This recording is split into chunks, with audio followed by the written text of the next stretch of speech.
Okay. All right. Well, welcome, Montclair State University, and helping us at IITTI World Civility Index into defining or redefining the future economic measurement from just GDP to something called the World Civility Index, right? This is the project that you sign up for.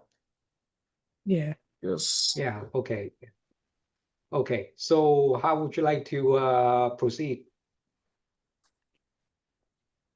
Um, well, I know we have to pick a topic. Mm-hmm. Um, I haven't really looked into much into like topics like that, specific topics. I'm not sure if you might count. Sure. Have you read anything before, or are you expecting me to give you an introduction?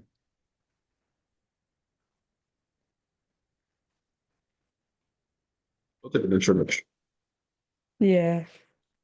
Have you read anything so far, or you coming in cold?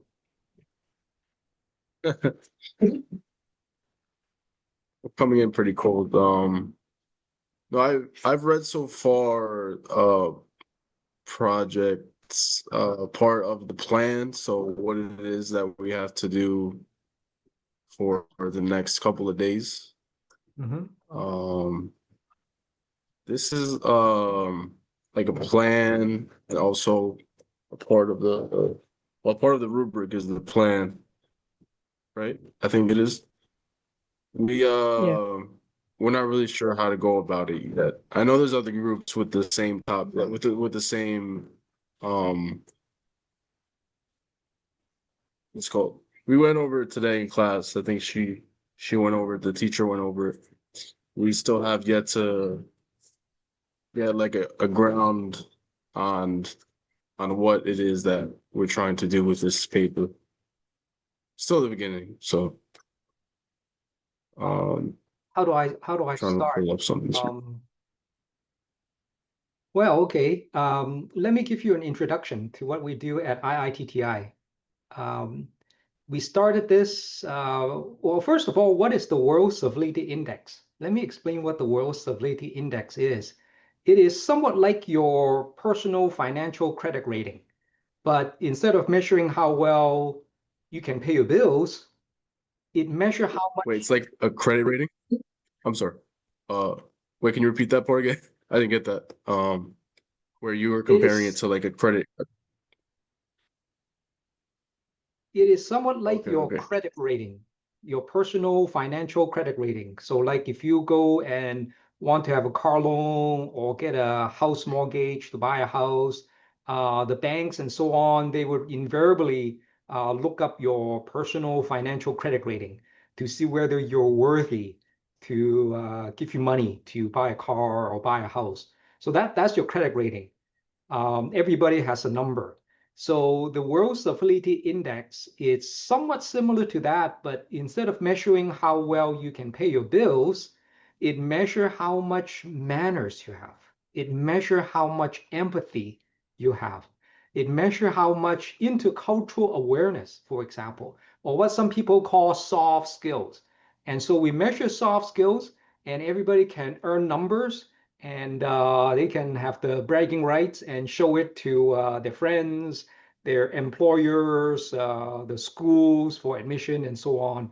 So that's it. So it's a very simple system, and the idea is that job seekers can use the World Civility Index numbers to look for jobs and have a competitive advantage to stand out, to distinguish themselves in that regard.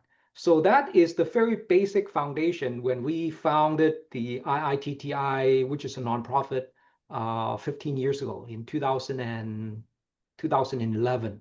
So it's almost 15 years. Now, so that is a very big issue, a big problem in the world is that a lot of human resource people, all of the human resource people in all companies around the world, they don't really have a way to tell how good a person is in the interview about the people skills, about the empathy. There's no measurement in that until the World Civility Index. So the IITTI is out to solve a big problem in the world, and that is now there's a standardized measurement so that human resource people can use that to find the people that they want, which is, you know, some companies really want to have the people skills from the new hires, from the new employees, and so on. So that is solving one set of problems. Now, with your professor, I've talked to her about this is not what we're thinking about the project. The project is on a much bigger scale. And so solving human resource, solving job seekers, and so on, that's one set. There's another one. I won't go into all the details, but there's another one, and that is for the macroeconomics, for the governments, for example. How do you measure the well-being of people? How do you actually measure the wellness, whether people are really living better? Now, GDP, you may say, okay, the gross domestic product is really measuring about how many widgets a country can produce, how many cars, how many sneakers, laptops, so on and so forth, and of course services too. But do they really measure the wellness, the well-being of people? The answer is no. For example, GDP goes up if there's a war going on. So if in Ukraine and the US, for example, and some other countries, they start producing bombs and guns and so on, GDP actually goes up because people start producing things within a country. So does it really mean that people are better off? Not quite.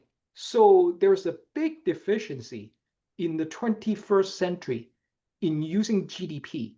Now, GDP has served humanity very well in the last century when it is an industrial economy, when it's based on factories producing things, then you measure the widgets and so on. So it makes a lot of sense, but in the post-industrial age, you probably have heard that now we're into the post-industrial age. What does it mean? It means producing things are really not that important. Well, it's not really that critical anymore. You know, you can only produce so many pairs of sneakers, laptops, and cars, and so on. And in the world of AI, artificial intelligence, and robotics, they can do a lot of the production that traditionally require human labor, human sweat and toil to produce. So when they were measuring GDP, it's really measuring people's effort, all the laborers in the factories, in the office, providing services and so on. They are the human sweat. They're measuring with GDP. But now human sweat is no longer human sweat, it's robots, right? So you can crank out a million cars without that much problem anymore. So GDP measuring robots productivity, it doesn't make a lot of sense. So we need to have a new measurement of measuring people's wellness. And so I'm very happy to report that the IITTI group has been accepted by the MIT Presencing Institute into their mix with collaboration teams. And they have, after so many meetings, they have recommended that the IITTI group, us, to really think about using the World Civility Index to let the world be aware that this can measure the wellness of the true wellness of citizens in a country. So in 2022, we spent a lot of effort and resources into having a measurement of countries' World Civility Index. So we're comparing GDP and World Civility Index. and we measure something like 15 countries, and it's nothing like the GDP, in the world. GDP maybe is, the USA, Hong Kong, Luxembourg, and so on, that are very high. In terms of the World Civility Index, surprise, surprise, they are not developed countries in many cases. They are developing countries, emerging countries. But they have a very different culture. They really care more about the people, I suppose. And so they want to measure this. It's like Peter Drucker once said, what gets measured gets improved. So if you measure GDP, yeah, all the bureaucrats and governments will start measuring how many things you produce. So they want to produce, even though there may be no market for it. But if you don't measure the true wellness, then nothing gets improved. So now with the World Civility Index, people can improve. The idea really is you really want to think about mending or remending social fabric. That's one thing the United Nations has been talking about is, how do we actually improve citizens' well-being?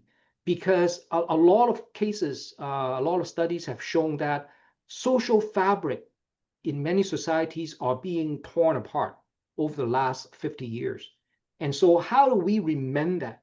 So there's this measurement now called the World Civility Index. People can earn points to learn how to speak to one another, learn how to communicate, learn how to have the intercultural awareness. So now the whole world is many different culture. In Canada here, we have a multicultural kind of a theme. And so there are many friends coming from all around the world, from India, from China, from Brazil, and so on, coming to Canada. And we're all trying to make something work over here, for example. So how do you actually have those skills? So it's the skills that are important. So it is the soft skills in that regard. So with your professor and I, we're thinking about, it will be really nice to have young people to think about this.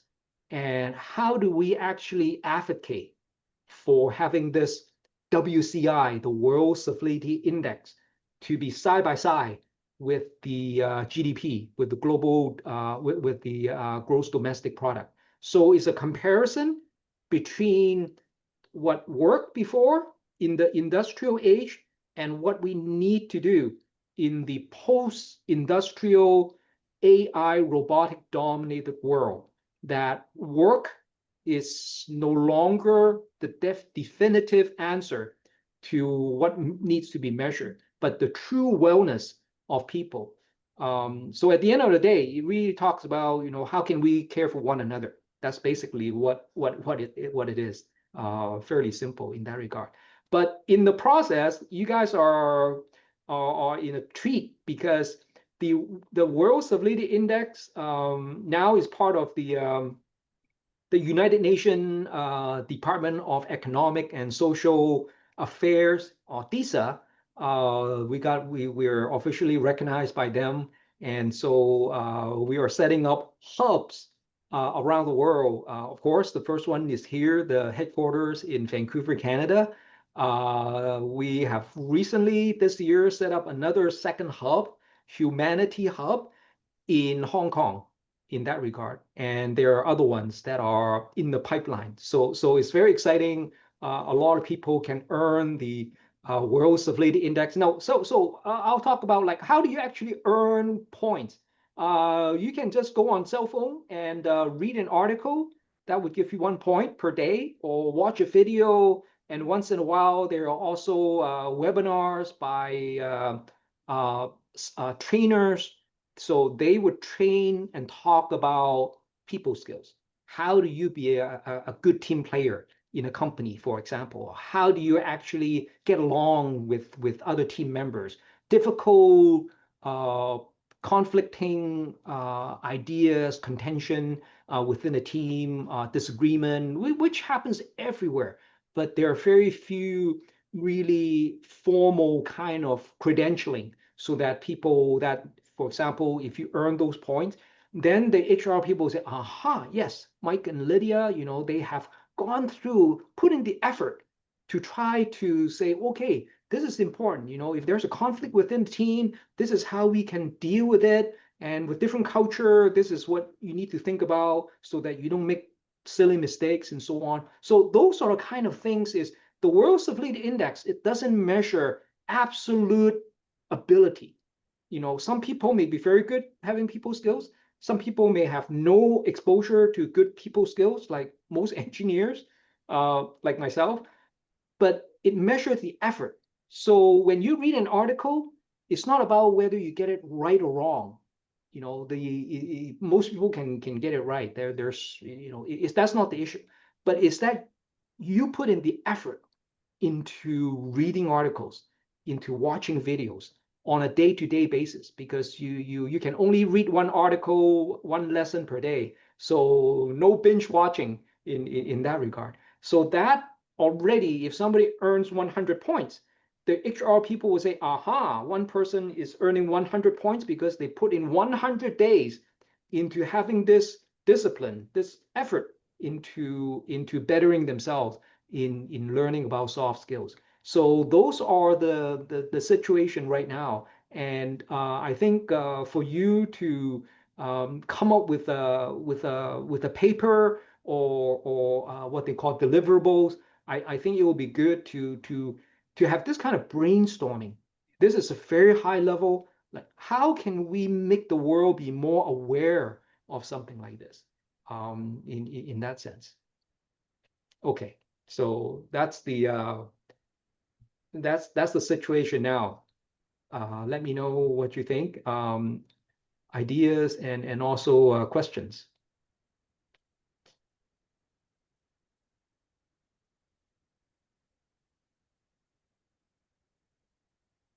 The index itself, it pertains to individuals, right? There's an individual Just number, individuals. and what we have done in 2022 is we aggregate, we combine all for the individuals in I think it was 15 countries, 15 or 13 countries.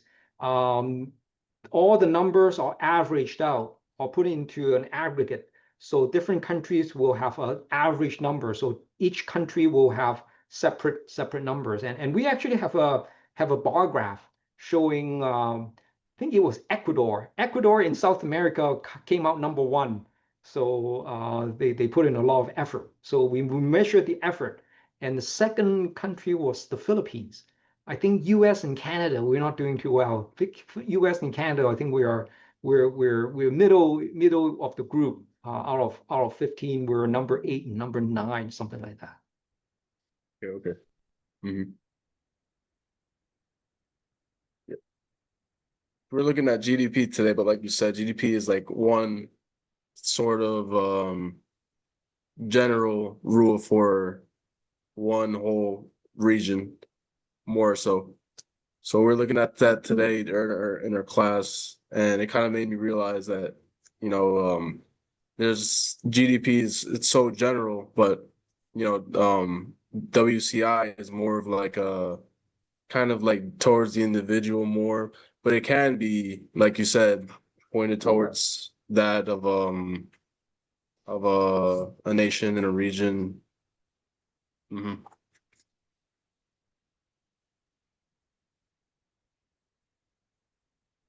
Yeah, it is quite important for something even bigger.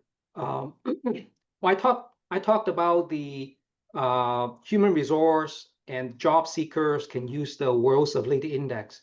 And another application is with the GDP versus the WCI, the World Stability Index. Another application, which you can also use for argument between the GDP and WCI and World Stability Index, is what is called the AI existential threat. Elon Musk, you probably have heard of Elon Musk, and other tech titans, Mark Zuckerberg, and so on.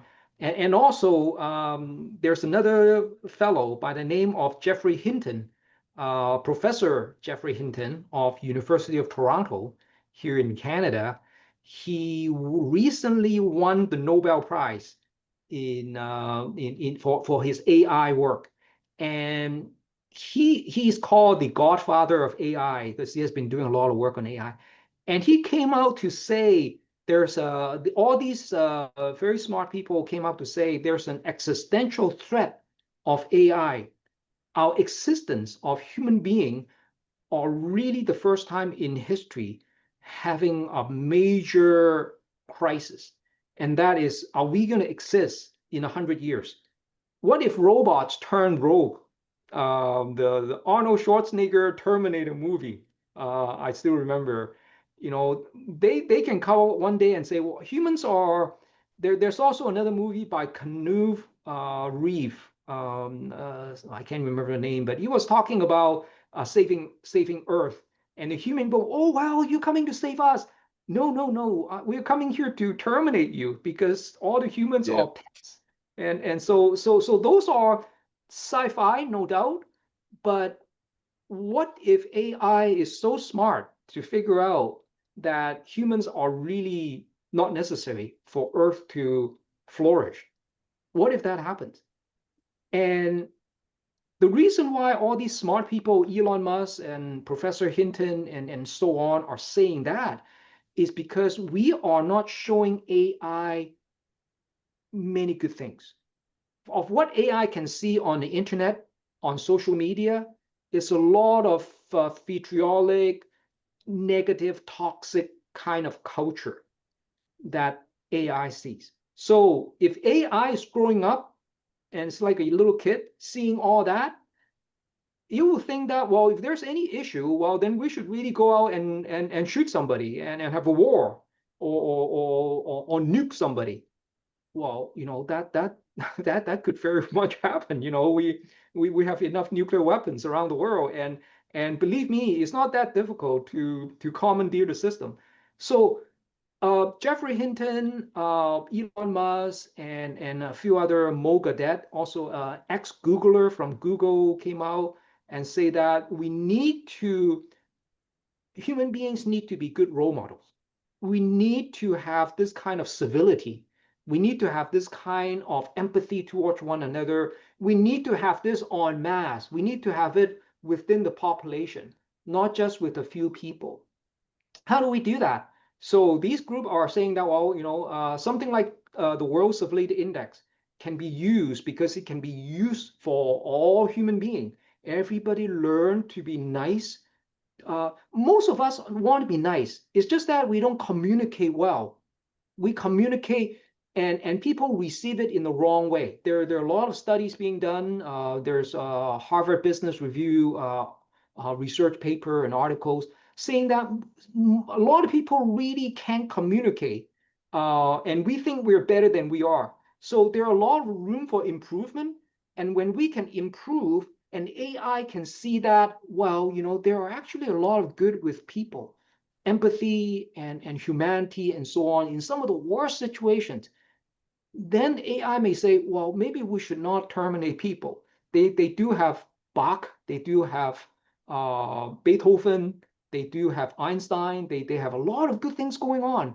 And so we should really try to work with human beings.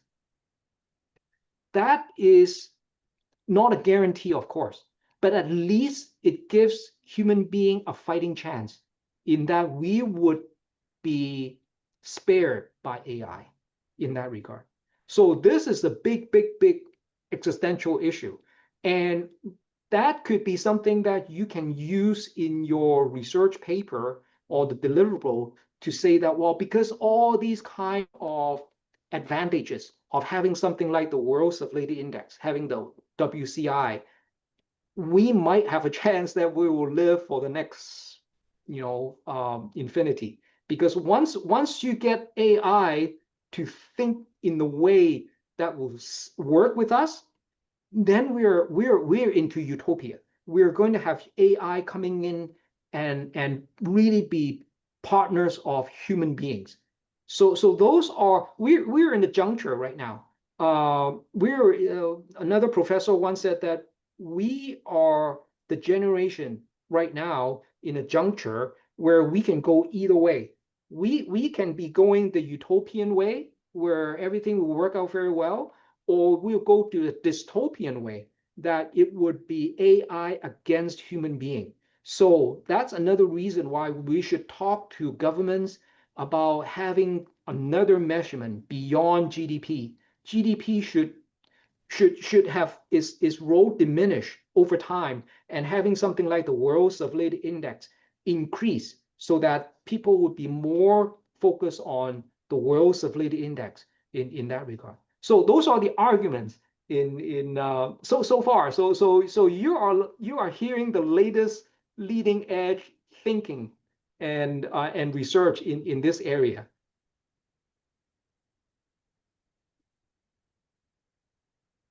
Good. It sounds good.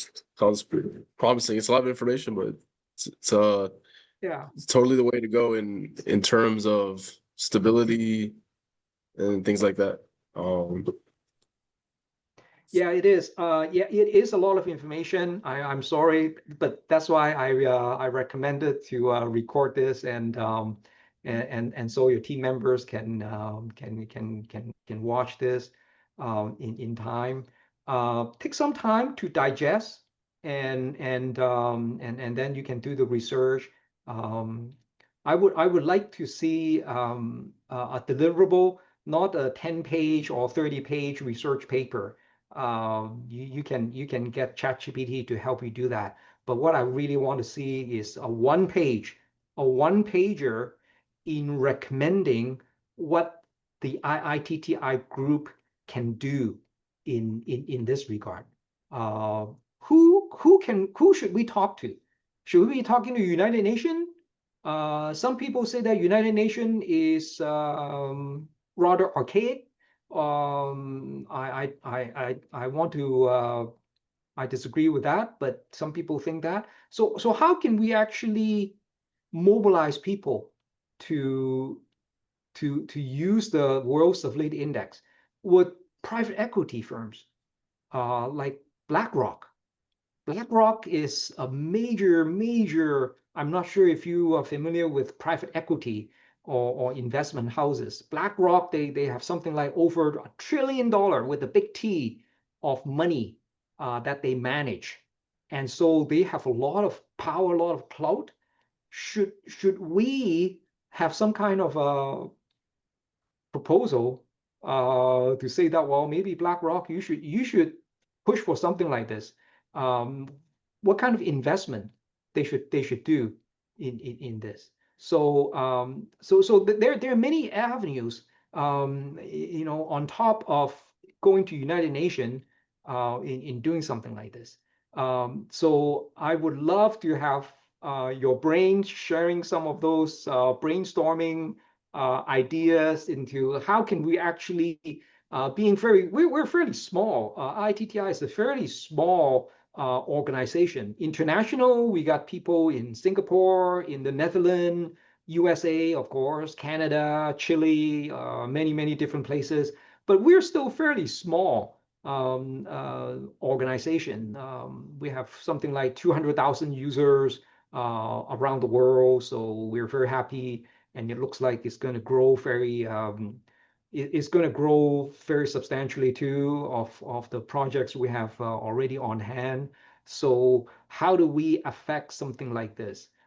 It's still, 200,000 people using it is still a drop in the bucket if you talk about world population. So how can we make it big? How can we have more awareness into something like this? So those are all challenges in front of IITTI.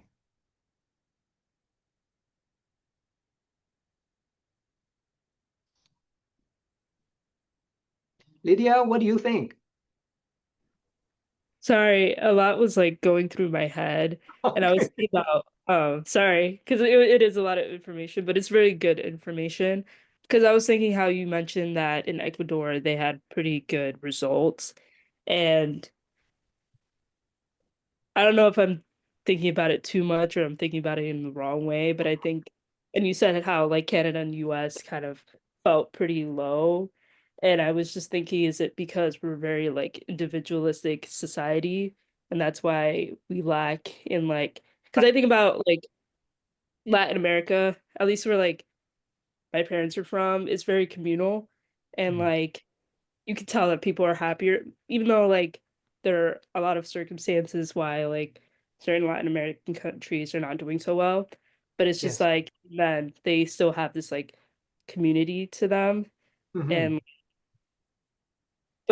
I also thought like how can those, you talk about the index, like how can that be measured? And if it's like self-reporting, like if people self-report, could that like kind of lead to, I don't know, inaccurate numbers? Because like what if someone doesn't like they do the work, but then they don't like exactly like self-report. You know Yeah. what I mean? I don't know. I was just thinking about stuff like that. You hit it right on the head, actually.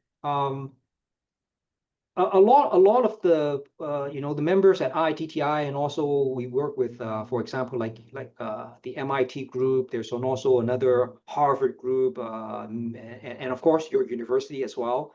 Um, there are a lot of very wise people already saying that, at the end of the day, GDP doesn't measure culture. It measures just how much, a country create, and robots can, it doesn't need to have culture. But with people we need culture. And you look at South America, there some people are saying that, well, they have been actually suppressed by colonial forces, whatever that means. And well, just look at Venezuela right now, for example. So those are the kind of arguments where, well, what if those forces are can be unleashed with this World Stability Index? It say, hey, look, world, we did a measurement, we draw the bar graph, and the best country, well, the one with the highest average score of World Stability Index is Ecuador. It's not U.S. of A. The U.S. of A and Canada, we're fairly very way below. And the second one was Philippines. None of them are developed country by the traditional measurement. But in the World Stability Index, they coming out on top. How about that? So the second point is it self-reporting? We want to make sure that it is not self-reporting. It is the effort. If they don't read the article and earn the points, I don't care if it is Elon Musk. Elon Musk is not going to earn a single point. Everybody start from zero. So it doesn't matter if you are some nobility, quote unquote, or just regular people like you and I. We all start from zero, and so that is the equal level playing field we want to have. And in as IITTI's nonprofit, we work with a lot of other nonprofit group for refugee camps, orphanage, all that. The most disadvantaged group, even those kids can earn points because they put in the effort, not because they have money, they don't have money, and so on. So that is the thing we want to do. It's very hard because it's a different system. So we really need to think about what we're measuring. We're not measuring like your GRE or the GMAT or SAT, where you need to score based on your intellectual. IQ and EQ are very different. And the World Stability Index is more like the EQ, emotional quotient. And it's not like whether you know something or not, but whether you have the heart to really practice. And that is a very long-term process. That's why we don't allow people to binge read or binge watch videos on the lessons. They only allow one lesson per day, and so you have to keep doing it, and so on. And over time, then it shows the commitment, the effort, the heart in doing something like this. Mhm. Okay, yeah, that makes sense. All right, I understand that. I had another question, but it's slipped my mind. Oh, one thing, I'll tell you something more. The IITTI, all the guys and gals, we're thinking about, we want to move beyond the very surface, the superficial, if you may. Like we start out doing a lot of corporate training in having people having the manners, being good service, serving others and so on. We were been criticized. Well, that's only the very veneer of humanity. I said, absolutely, but you need to have the superficial part that can over time affect the inside. So it's a bi-directional way. And the other thing is we want to move to having more cultural content so that people can understand each other's culture. For example, the Latin American culture is some, Asians will say, oh wow, they're very laid back and so on, which is true. And the Asians are very industrial, very industrious, and do that, but sometimes can be very ruthless too in some ways. And in South Korea and Japan and in China, the suicide rate is fairly high, and the mental issue is also very high because they work 15 hours a day, 6 days a week, and so on. So where do you draw the line? How do you actually redefine purpose in life, the meaning in life? How do you define that when AI, your robots is going to do all the work in 10, 20 years? You don't need that kind of definition. This is the moment where your generation, you guys are so lucky to be right there at the point where this thing is happening, AI is happening. How do you define something like this? And so the World Civility Index is something that what I'm hoping is when you walk out from this project, you can go to your future employer and say, I can be your chief economist, or I can be your assistant economist, or strategy, because I have this knowledge about how do we define success for a company in that regard. So those are the kind of people that uh, you may call them a chief people officer, CPO. Some companies already have CPOs, and because they talk about how important the people really are, they're not just paying lip service. Every CEO, by the way, say, oh yeah, it's really important, human capital and so on, but they do zero on really improving it within the company. There are many examples where a company was dying. They bring in another CEO. The CEO really treats the people differently. Campbell Soup, for example, they really look at the culture to be very important. The CEO says, no, we're going to change it. We're going to take people to be very serious. And they turn Campbell Soup around, for example. So there are many, many cases already. The data is out there. How do we articulate it in a way so that you can go to an employer, a company, and say, I am into this area. It's a new field.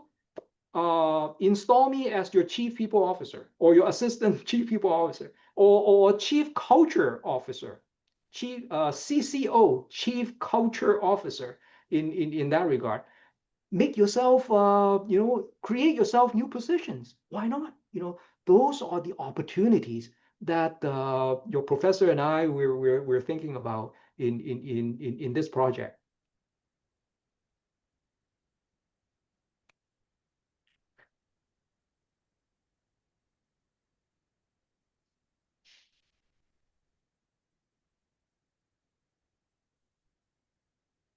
Come on.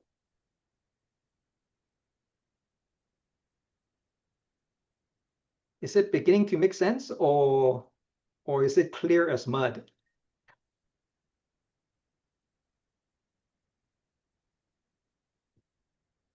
I think I got for the most part how the I mean this could be this could be something that helps us, you know, for generations. So this is something that can help us for later on. This is not just for now. Yes Basically, and no. Yes and no. Now, you may say, "Well, Patrick, you're crazy. How can I go out there and propose that I can be your chief people officer and so on, in a major company?" You'd be surprised. For example, there are nonprofit organizations around the world, NGOs, non-governmental organizations like us, that. We have members who thought that it wouldn't be possible, but now they're working on international relationships, uh, with different countries. Ecuador, for example, Chile, Peru in South America, where Lydia came from.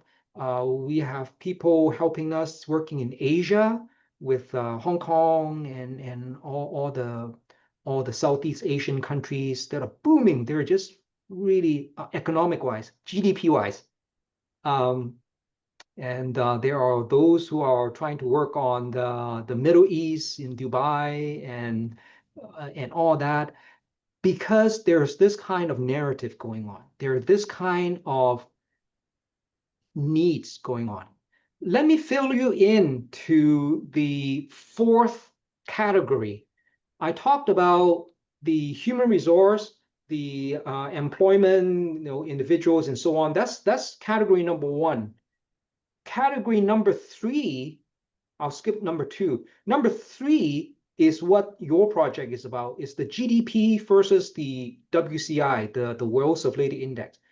The fourth one, the last one, the ultimate one, is the existential threat, the AI existential threat. Now, 1, 3, 4. Number two, I haven't talked about.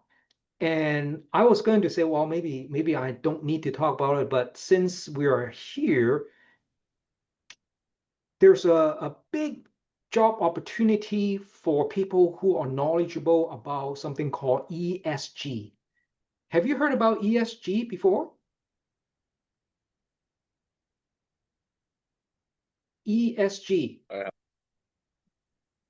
Yes, Mike, you have heard about? No? Okay, that's good. ESG is a gold mine for job seekers. If you can talk to employers, your HR and so on, and interview for jobs, and you mention ESG, that could be your distinguishing comment you make. The reason being is ESG is a multi-billion-dollar industry. There are many people building their careers based on something called ESG.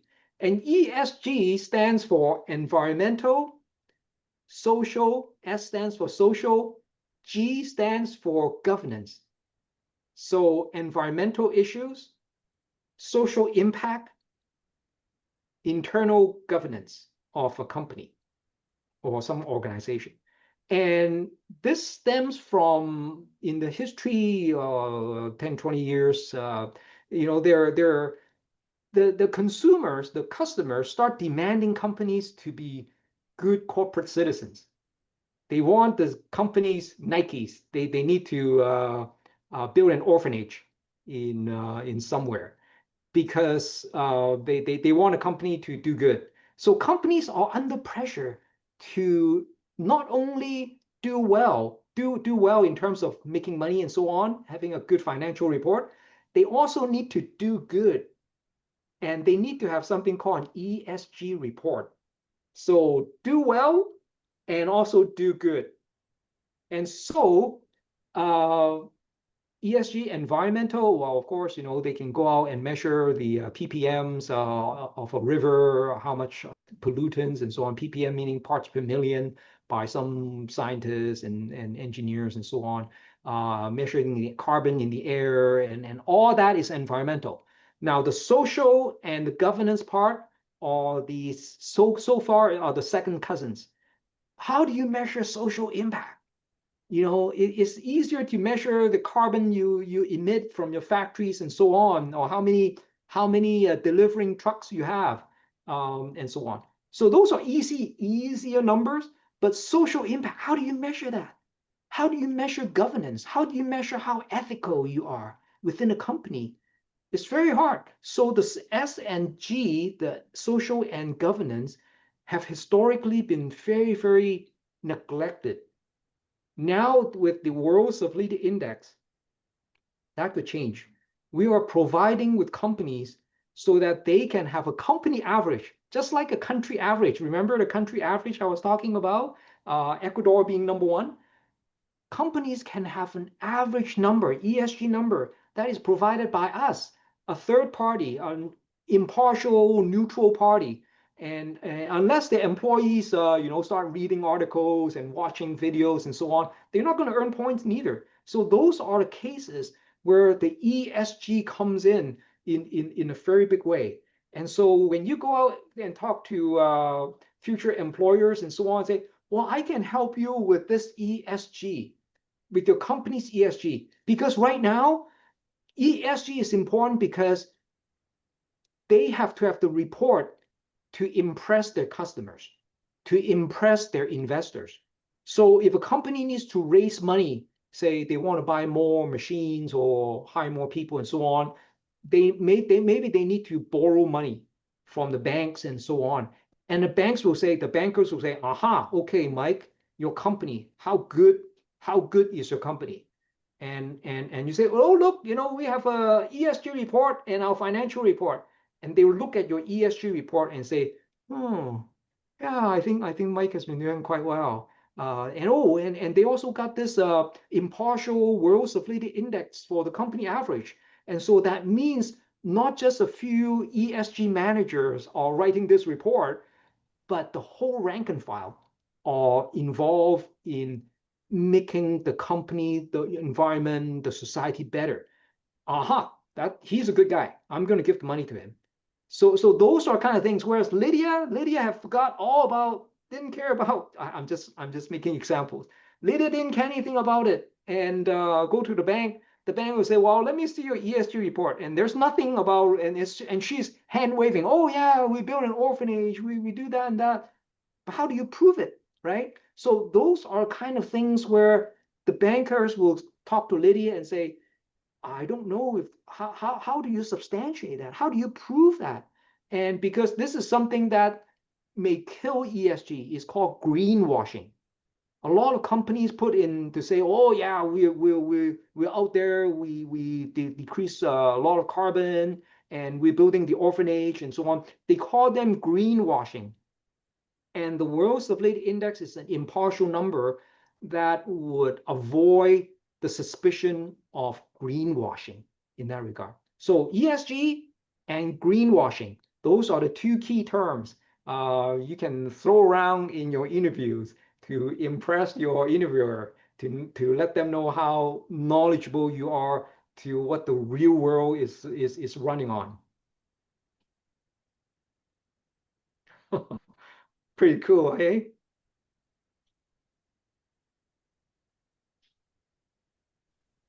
Sorry, I don't know if this is a silly question. So you're saying that, let's say a company wants to take out a loan or something, um, and they're supposed to prove that they did good, and like they use the world um index, right?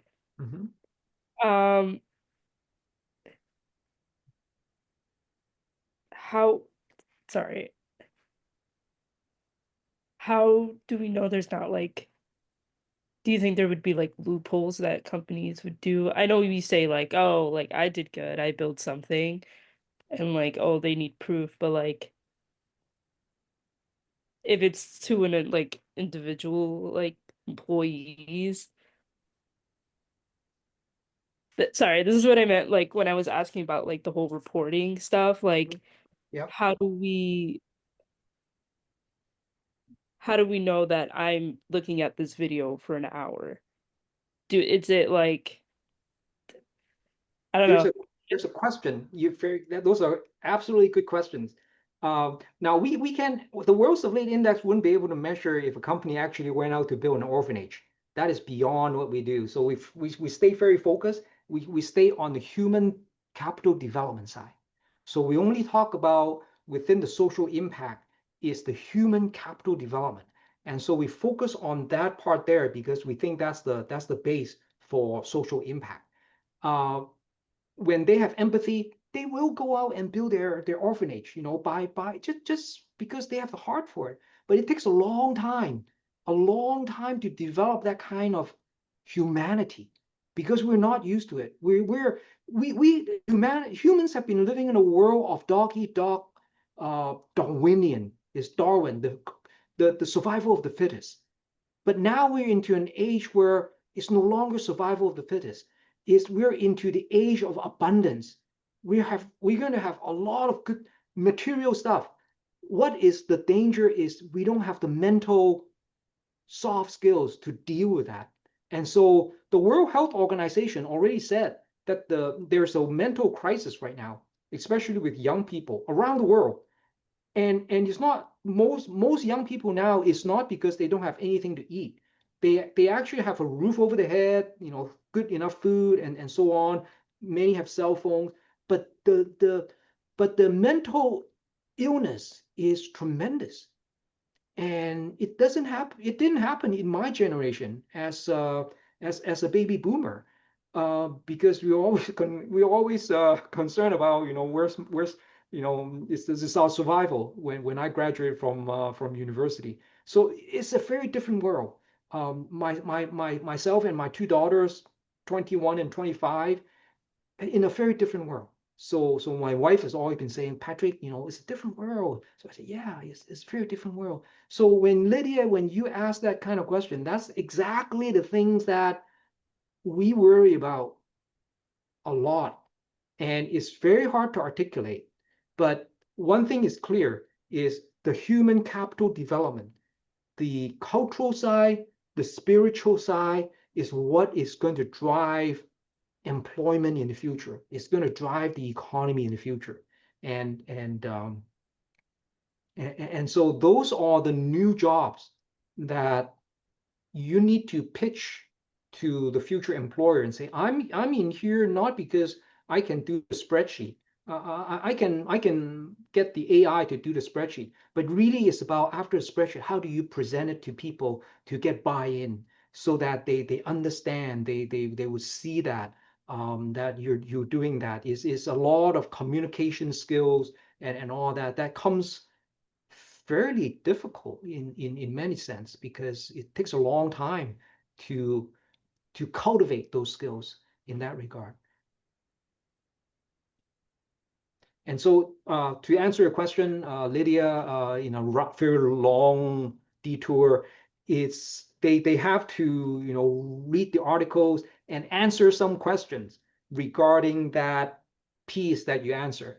It's not a questions that talks about the subject matter. You say, well, if you work in a hotel, should you be taking towels from your employers? Duh. Yeah, of course you should not. So those are not good questions. We tell all trainers to have questions that are very specific to your training. So the questions will be, in my training here, what did I talk about in that and that and that? So unless the person has really watched that 1 hour long seminar, they will not be able to answer those questions. And don't even ask your friends, because you may have a friend sitting next to you and you're both looking at the same video. Your questions will be different. So everybody has to kind of do their own work.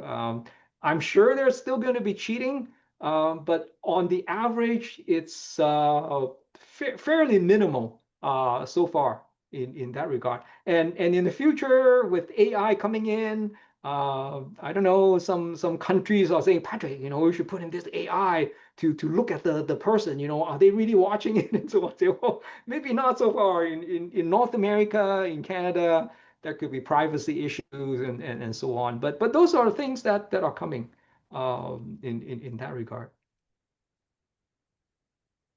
So good question.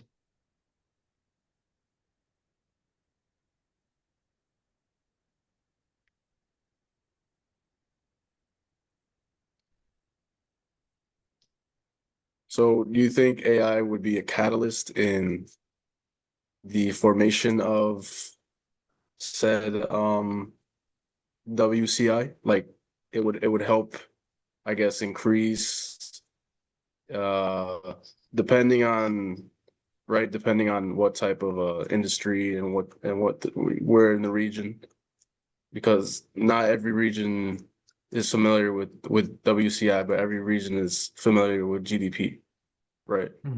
Yeah, yeah. That's the $1 million question, because in most things that are truly new, it's really the acceptance from the population that is the difficult part. To the IITTI people, this is crystal clear why this needs to be the way. But even people who believe in this, they may not root for you. They may be against you, because it comes down to their own well-being. Is their position going to be jeopardized?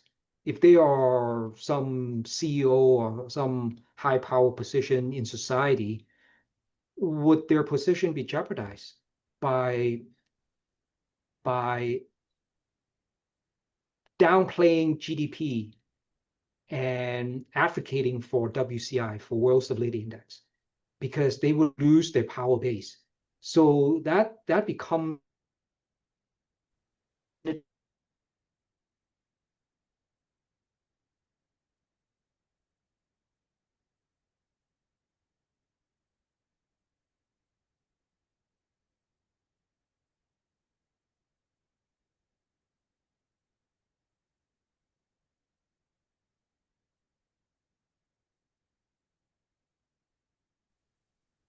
I think it froze.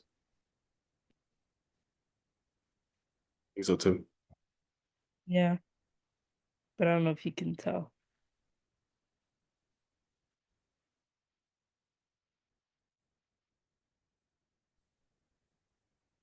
oh, we lost each other for a little while here. Yeah, better now. Okay, where did I lose you? I don't know. I don't even know what happened, but it was for like that was a good 30 seconds. So Oh, okay, yeah. uh Okay, so there are resistance. I talked about resistance of people, even people who believe in the World Stability Index. They may not root for you. Did you hear this part last time? yeah, yep. Okay, I got so there. yeah, the reason being is because of their power base. It may jeopardize their own position. So it comes down to what is in it for me in that regard. So that is the resistance that you see, not just with the, something like the World Stability Index, but anything truly new, because they disrupt. And so we never go out and say, oh, we're going to disrupt, like a lot of high tech unicorn people, and say, oh yeah, we're going to disrupt this and disrupt that and so on. No, no, no. We just say we're going to augment something like this. We're gonna build on top on something like this. So it ruffles less feather in that regard. That's the real world. Okay. Okay.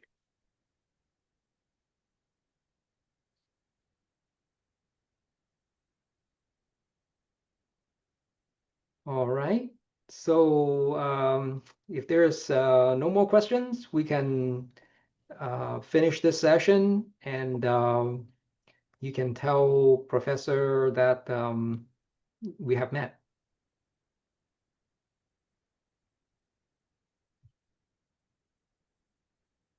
All right. Mm. Yeah. Okay. Thank you so So much. okay. Thank you so much, Lydia and Mike. It's a pleasure. All right. Thank you. Yeah. Talk again. Thank you. Bye bye.